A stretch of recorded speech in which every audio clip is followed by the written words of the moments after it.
Assalamualaikum Ustaz. Saat ini kan menghadapi bulan Ramadan nih Ustaz. Biasanya ada beberapa yang kita laksanakan dianggap bid'ah oleh mereka. Ruahan. Ya, seperti ruahan persiapan menyambut, atau ada doa buka puasa Allahumma lakasum itu bid'ah, nggak boleh karena nggak ada. Jadi mohon penjelasan Ustaz. Terima kasih. Iya, tradisi orang Jawa, orang Betawi, orang Sunda, ada yang disebut dengan ruahan, benar ya? Ruahan dari bahasa Arab, arwah. Kenapa? Karena dulu ulama mualim-mualim di Betawi, di Sunda, ya di Jawa, itu kalau mau Ramadan, tahu ini Sya'ban kan bulan arwah emang. Jadi orang yang mau lahir tahun depan itu ditulisnya di sini, Pak. Misalnya habis Sya'ban ini Ramadan, terus Syawal, Zulqa'dah, Zulhijjah, Muharram, terus sampai ke Rajab. Siapa yang lahir, siapa yang mati. Jadi yang meninggal karena corona, nggak corona kemarin, itu udah ditulis Sya'ban dulu. Di ilmu Allah sudah ada, tapi diturunkan ke langit dunia dan kemudian dipegang oleh malaikat. Jika berkaitan rezeki dipegang oleh malaikat Mikail, jika berkaitan dengan ajal dipegang oleh malaikat maut. Maka ulama kita biasa mengirim, karena amal diangkat semua ke langit. Jadi kalau boleh disebut laporan amal tahunannya secara rohani itu hari bulan Sya'ban. Kalau mingguannya Kamis. Kalau tahunannya ya bulan Sya'ban. Makanya dulu kiai kita ngajak, ayo ngumpul kita doain arwah. Ya, karena mereka menunggu selalu, ya. Ruh-ruh itu nunggu selalu, Pak. Nafsnya, jiwanya ruh itu nunggu. Kalau ruhnya mencari lagi bagaimana kenal Allah, tapi nafs jiwa enggak, dia butuh kiriman. Kalau masih di dunia, kirimannya jangan Fatihah doang, duren kayak gitu. Ya, duit gitu. Tapi kalau sudah masuk ke alam kubur, mereka nggak butuh duren, nggak butuh duit. Butuhnya apa? Fatihah, sedekah kita ke orang, niatkan untuk beliau, nyampe semua. Disebutkan oleh Imam Ibnu Qayyim 29 dalil, dan beliau mengatakan ini masih banyak, bahwa amal orang hidup sampai ke orang mati, bermanfaat untuk orang mati, salah satunya ruahan. Maka tadi pagi saya juga bahas ini, ruahan ini bagian dari apa yang dibahas di kampus-kampus Islam dengan istilah living sunnah. Living sunnah itu artinya ajaran yang ada dalam hadis Nabi lalu dijadikan tradisi, dan tradisi itu hidup. Namanya living sunnah. Biar nggak ngaku sunnah bukan mereka doang, Pak. Ya. Maka kita doakan rahmatullah ala ulama'ina as-sabiqin. Semoga Allah merahmati ulama kita yang buat tradisi ini. Ini tradisi yang sangat bagus, bukan bid'ah. Ya, itu tradisi, ada dalilnya, dan itu dianjurkan. Ya. Yang kedua, ini masih nanya aja loh, malah kasumtu ya. Udah nggak usah hiraukan. Antum punya imam tadi siapa? Imam Nawawi. Imam Nawawi, cari bukunya, wajib punya. Kalau sudah membahas bab zikir, wajib punya kitab Al-Azkar An-Nawawiyah. Beli, Pak, ya. Jangan cuma online doang. Beli, baca Al-Azkar An-Nawawi. Nanti buka bab doa sekitar puasa. Ada doa sebelum berbuka. Salah satu hadisnya Allahumma laka sumtu. Juga ada hadis yang kedua, zahabaz zama'u wattallatil uruku wa sabatal ajru insyaallah. Dua hadis ini bagi Imam Nawawi ini digabungkan ngamalinnya, bukan seperti para amatiran dalam ilmu hadis bilang apa? Oh, yang Allahumma laka sumtu dhaif, zahabaz zama'u sahih. Enggak, dua-duanya dhaif. Dua-duanya dhaif. Ketika dua dhaif ini, dhaifnya bukan parah, tapi karena mursal, nggak nyambung. Jika ada dua mursal atau dua dhaif yang tidak parah, gabung jadi sahih, minimal jadi hasan. Kalau nggak, namanya ahli hadis amatiran, Pak. Jadi ahli hadis itu ada yang amatiran juga. Jadi dia tuh parsial mikirnya. Padahal kalau ahli hadis, syarat menghukumi satu hadis, syaratnya satu, mengetahui banyak riwayat. jam'ut turuq, mengumpulkan banyak riwayat hadis, baru boleh bilang ini sahih nggak sahih. Kalau nggak, cukup katakan sanad yang ini kurang kuat, yang ini kurang kuat. Cuma boleh sampai segitu kalimatnya. Ada adab-adabnya ya. Terus Imam Abu Dawud periwayat dua hadis tersebut tidak berkomentar. Abu Dawud ini teman Imam Bukhari Pak Ngaji.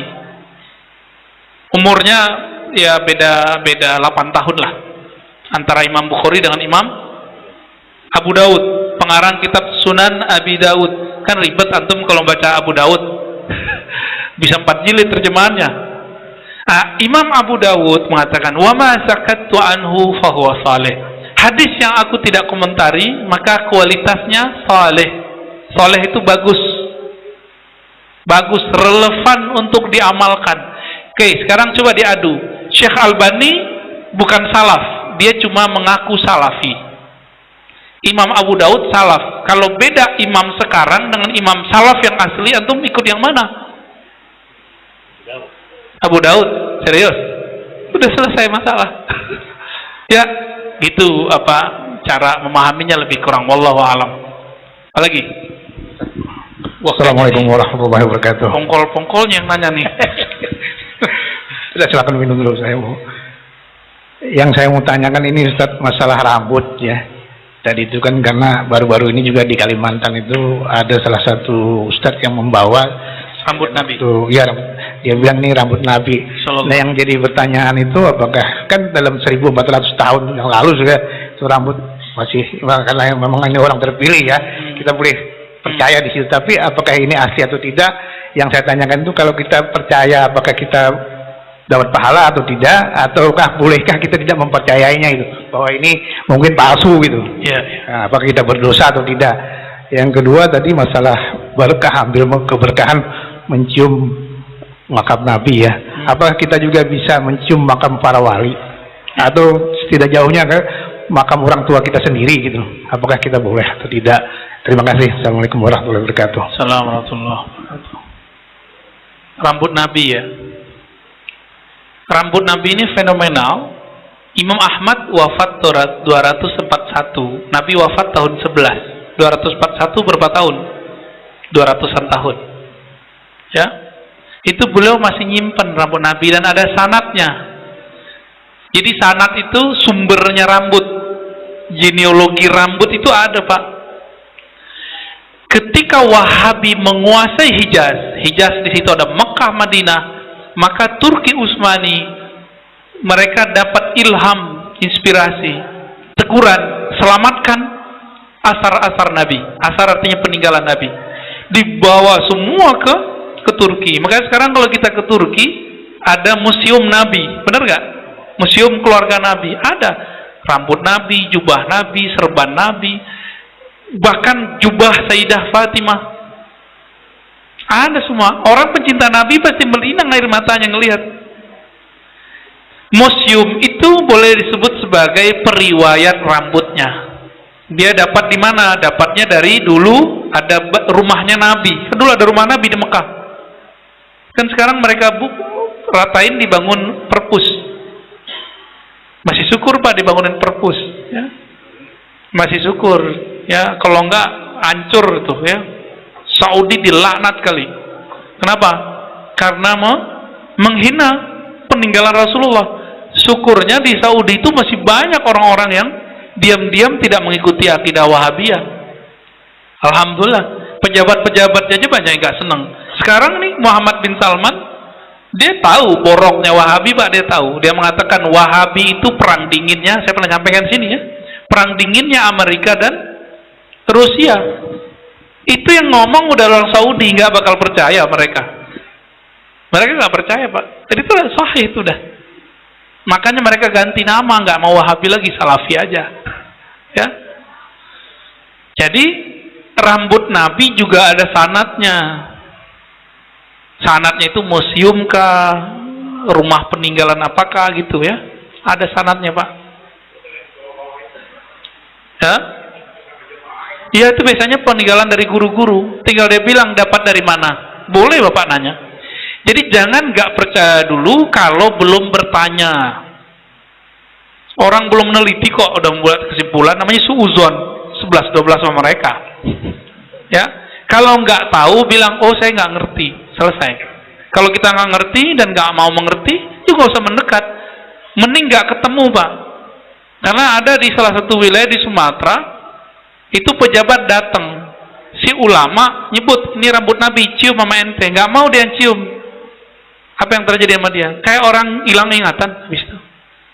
Saya nggak usah sebut siapa ya pejabatnya. Kejadian Pak seperti itu. Karena dia nggak percaya dan menghina, merendahkan ulama yang megang, tersinggung ulamanya. Kalau nggak percaya, menghindar aja Pak. Ya. Kalau saya percaya. Kenapa? Innal arda la ta'kul ajsadal anbiya.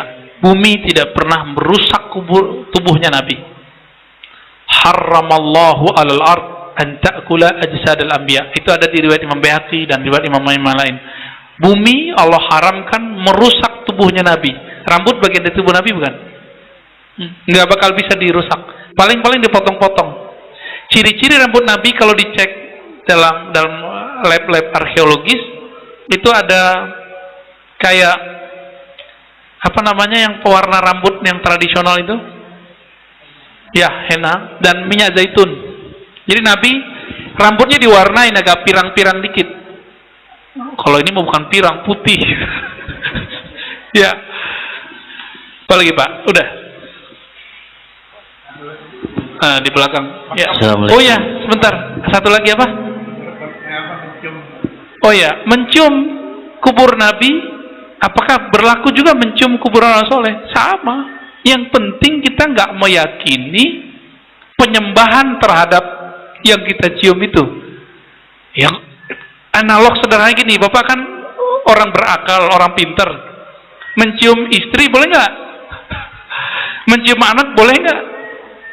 Boleh kan? Syirik nggak?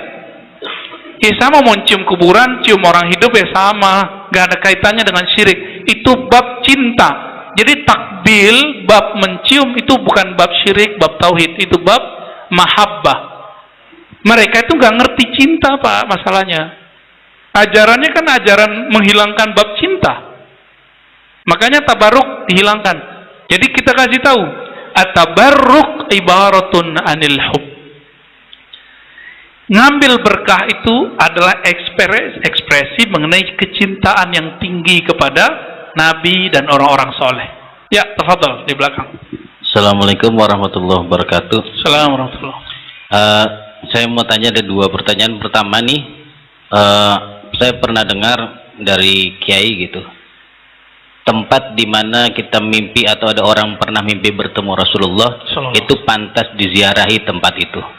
Yang saya tanya, ada qaul ulama atau ya dalil tentang itu enggak? Artinya perkataan ulama salaf atau gimana? Yang kedua, saya pernah bertabaruk dengan rambutnya Rasulullah dan itu dicelupkan di air. Ketika diberikan di air, kata kiainya, nanti kalau habis tambahin airnya lagi, jangan sampai kosong, tambahin terus. Nah ini kalau misalkan ada orang yang meninggal atau apa, saya usapkan misalkan di kain kafan atau di badannya, atau ada orang sakit apa, atau setiap maulid anak-anak ngaji di rumah saya bagikan itu air, ditaruh di galon. Nah apakah seperti ini tabaruk keberkahannya ini nggak hilang kalau ditambahin begitu? Terima kasih. Iya, nggak hilang.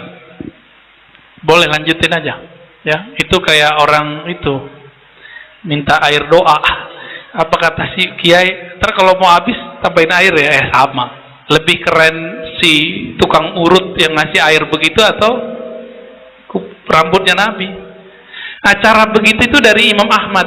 Jadi Imam Ahmad kalau demam, badannya panas-panas sedikit kayak corona sekarang nih, bisa jadi obat tuh. Yang penting yakin. Diambil air putih yang segar, dicelup, baca salawat. Kalau bisa baca salam, assalatu wassalamu alaika ya Rasulullah. Sampaikan salam rindu kita kepada Nabi sampai kita betul-betul merasakan diri ini berkoneksi dengan Nabi. Itu air langsung berkah itu. Ya. Lalu Imam Ahmad kalau minum air begini gimana? Sembuh langsung. Imam Ahmad loh ya. Imam Ahmad imam salaf, musyrik gak? Berani antum bilang Imam Ahmad musyrik? Ya, kan nggak ada yang berani. Ya, udah. Yang kedua, ya, tentang tempat mimpi ketemu Rasulullah. Tempat mimpi pantas diziarah gitu. Saya tidak pernah mendapatkan kalam tertulis dari ulama bahwa tempat yang dulu ulama mimpi di situ dijadikan tempat ziarah. Kalau begitu tempat kos saya dulu harus diziarahi dong. Enggak ada ya. Nabi kalau datang ke mimpi itu yang berkah tempatnya atau kolbu orang yang mimpi? Kolbunya, karena datangnya bukan ke tempat, datangnya ke dalam kolbu. Maka yang diberkahi orang yang mimpinya. Tapi ingat, orang yang mimpi ketemu Nabi belum tentu dia ini terbebas dari dosa. Belum tentu juga dia wali. Orang cinta doang kok. Bisa jadi cintanya sirna. Bisa ya.